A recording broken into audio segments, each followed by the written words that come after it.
lahat mga katek and welcome back into our channel, no? So meron po tayong bagong video or bali meron lang akong punting share sa inyo mga katek about sa na-troubleshoot ko kahapon, no, sa isang Samsung na 32 inches. Bali yung problema nito ay 1/3 ng screen yung may display.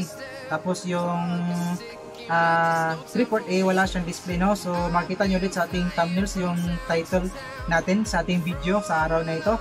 So bago po ang lahat ay gusto ko munang batiin yung mga nagpa-shoutout, no, ng mga kaibigan natin. So shoutout muna kay Dave Electronics TV, my channel, sa nisuportahan natin. Shoutout din sa aking kaibigan na si Lance Denver Saldivar, DC Electronics Home Service from La Union. Shoutout sa iyo bro. At sa aking kaibigan na tech vlogger na si Chard Timing TV, shoutout, my channel, sa nisuportahan natin. At kay Jubek Astillero, masugid natin kakasubaybay. Shoutout sa iyo bro at maraming salamat. So sa mga gusto magpa-shoutout mga katek, bali pre po kayo mag-comment sa ating comment section, no, na pa-shoutout kayo. Kung may channel kayo ay promote na din natin. And shoutout sa lahat ng kayong kaibigan na mga tech vlogger doon sa ating grupo sa Electronics Technician, no. Shoutout sa inyo lahat mga ka-master. At samahan nyo ako at simulan itong video pagkatapos ng intro.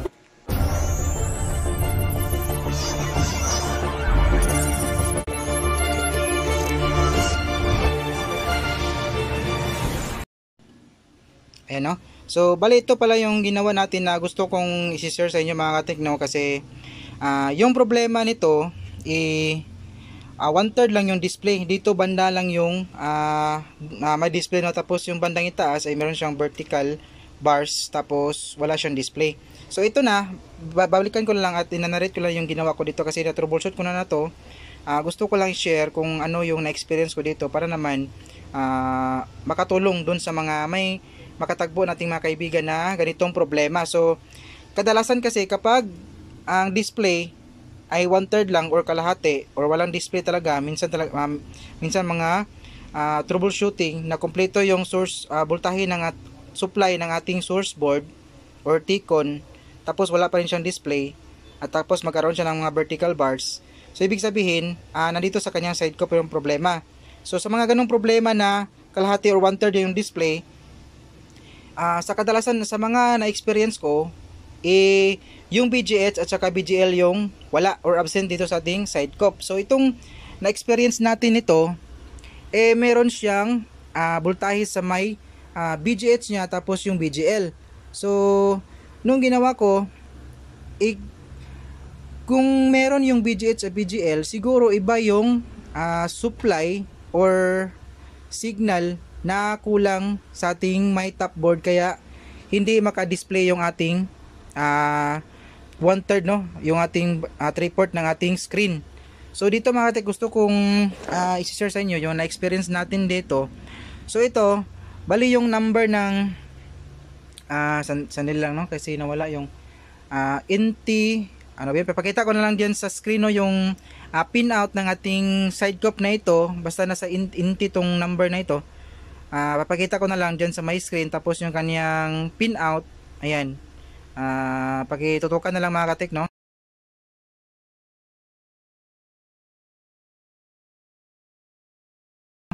So ito, nakuha natin yung kanyang data sa may side cup niya. So meron akong nakaabang, ayan, nahinang ko na rin, no, at na-jumper ko na yung wala na or absent na signal na dito sa ating top side cup. So yun, kamali pa tayo. So dito tayo nagbabase at dito ako kumuha kasi dito yung buo yung display nito, dito banda. Hindi ko lang napakita, no, kasi tatanggalin na naman natin yan, baka ma-short pa natin, wala pa naman tayo microscope para baka hindi natin makita yung linya, baka maka-short dyan. So si-share ko na lang sa inyo mga katek, no. So bali nung sinay ko to, bali ito yung kuha tayo ng pantutok, kasi na yung pantutok natin. So sana yun, kuha muna tayo, no, ito na lang. So papapansin niyo ito mga katek, ayan, ito yung kanyang BGH at saka ito yung sa kanyang BGL yung gitna, ayan. So kinuskus ko na yung kanyang insulation dyan para makapag-check tayo. So meron siyang BGH at saka BGL, tapos yung ito naman ay yung kanyang, hindi pa makita, ay lako po, yung bumubulag. So ito yung kanyang BDD. Bali yung supply nito or voltahe na papasok dito 3.3. Itong ating BDD. Tapos yung ating STBP ay wala tayo makuhang voltahe kasi ito ay isang frequency, no, signal siya. So madadali natin to yung kanyang waveform kung meron tayong oscilloscope. Pero sa ngayon wala pa tayo, hindi pa tayo nakabili, no. Mag-iipon muna tayo para makabili. So ngayon, bali yung kanyang ano to, CKB, yung sa gitna dito, ito yung kanyang CKB. Meron siyang 1.6, tapos yung ito, yung kanyang BD dito, no. Tapos ito ay isang ano ba yun? OA. OA na ano, OA nga na signal. So meron tayong nare-read dito na 3.3. Tapos itong kanyang STBR, wala tayong makuhang voltahe, no. Point something lang siya. So gusto ko nang makita kasi wala tayong humawak sa ating camera, no. So narate lang natin. So ito yung na-bypass ko na tayo. Kung ganito, kung wala tayong oscilloscope, kailangan talaga yung mano-mano natin na mag-trial and error, na mag-jumper, no. Ito yung pagbabasihan natin kasi ito yung okay na top cup, side cup. Buo to kasi meron siyang display. Tapos dito, bali first na try ko nito mga katek, kinusus ko para ma-check yung kanyang mga voltahe, no. So yung first try natin yung sa may ano ba yan, sa may gitna ako nag jumper kasi 1.6 yung supply nito, at dito bali yung 1.6, meron ako nakuhang 1.6 dito sa gitna sa may CKB natin, tapos dito ay wala. So nung na-jump ko, ganun pa, wala pa rin siyang nangyari, no. So napaisip ako, so balak ko sa kasing yung apat na ito, jumper ko dyan kung saan gagana, kasi wala tayong oscilloscope, no.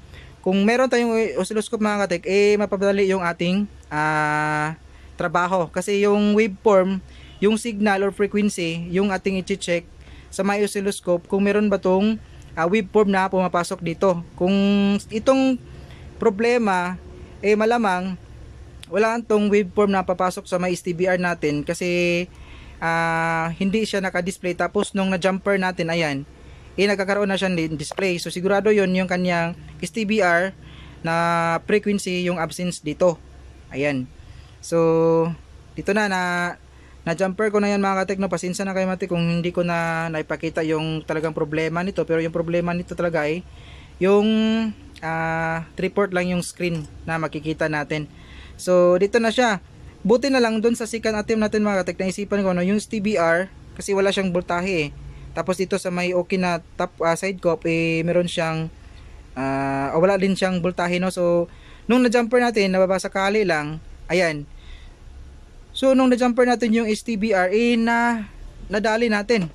So ibig sabihin lang yan, yung STBR talaga na walang signal na pumapasok papuntang side cup dito sa may gitna. So ibig sabihin nito mga tek, bakit ito yung okay na side cup, bakit dito ako nag-jumper, bakit hindi doon? So ganito kasi yan yung sequence nito mula sa may mula sa may source board, ang linya niyan ay papasok dito sa ating glass, tapos papunta sa kanyang gilid at papunta dito sa ating side cuff. Ayan. Tapos yung mula dito ay pupunta at papaparallel naman yan papunta dito sa may gitna at saka doon sa may itaas. So pwede na kung magja-jump tayo dito para hindi mataas yung ating magnetic wire na gagamitin, no? So dito tayo mula dito sa may baba na good yung side cup papuntang gitna.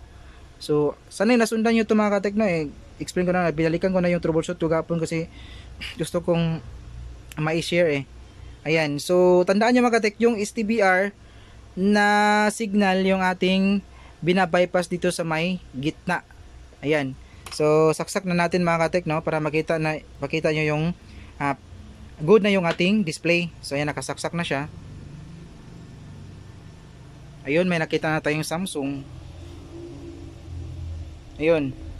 At may raster na rin. At nabablurred yung ating cellphone. So ito na mga katek, no. So yung problema niya, ulitin ko, 3/4 lang yung 1/3 lang ng screen dito banda. Ito buo tong bandang side cup na ito, tapos yung bandang ibaba ay bandang itaas at sa gitna ay may vertical bars, tapos blanco siya. Ayan. So ito lang yung gusto kong i-share mga katek, and wala nang iba pa. So i-share ko na, baka makatulong So mga walang mga oscilloscope pa dyan yung nagsisimula, sanay kakapulutan nyo to ng aral na manumanong pagbabypass. Trial and error yung proseso natin kasi wala tayong oscilloscope. So hindi ko na tinanggal kasi mahirap din yan kabit mga katekay. Baka lumaki yung ating kinuskos tapos so short circuit doon sa may katabi niya, mahirap na, baka masira yung ating panel, nadali pa naman natin. Ayun, so yung camera talaga natin nagbablur, dulang niya talaga. So ano ba bang magandang explain dito? So hanggang dito lang mga katek, at maraming salamat sa inyong lahat, no? Sana'y may natutunan kayo kahit konti dito sa ating ginawang video na ito. So may God with us always. Thank you so much. See you in our next video.